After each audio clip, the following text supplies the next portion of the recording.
কি করছিস দুজনে মিলে? খেলার ইচ্ছা এখন নেই তো?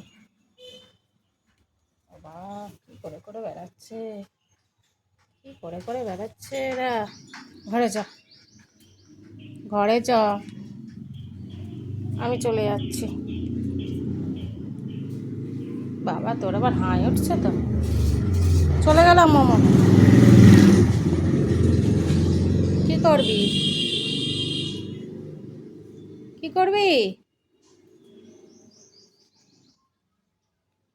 আমি তো গাছে জল দিয়ে দিয়েছি, তোকে আর জল দিতে হবে না। চ, কি করবো, বললাম তো গাছে জল দেওয়ার দরকার নেই, আমি দিয়ে দিয়েছি তো। তুমি ঘরে চলে যাচ্ছ, চলো চলো ঘরে চলো। এ, ঘরে চলে আয়। চলো চলো চলো চলো, এগো এগো। তুলসী গাছ ছিঁড়বে না একটাও। চলো চলো। হ্যাঁ, good girl. Tata, bye bye. সবাই ভালো থেকো, সুস্থ থেকো।